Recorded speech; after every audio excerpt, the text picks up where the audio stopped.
Today we're doing a H.E.S.T test with 5 different brake cleaners from Berryman Products. We have 80 milliliters of brake cleaner in each beaker. We're going to pour it into the polystyrene cup and see how long it takes for the individual brake cleaners to break through, if they do at all.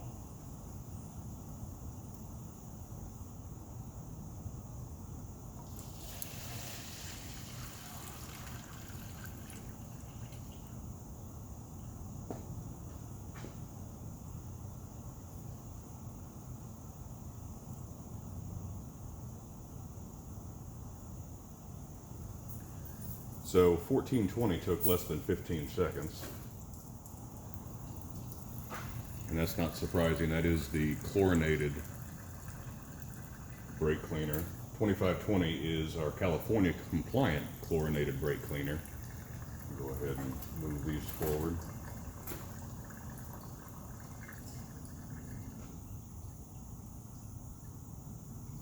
That one took about 30 seconds, so it was about 13 or 14 seconds here, about 30 seconds here, 44 seconds here, and 50 seconds here. 2420 DP is the only one that hasn't broken through, and this one will not. It is a different type of solvent than any of the other 4, and this will literally stay in the cup until it evaporates.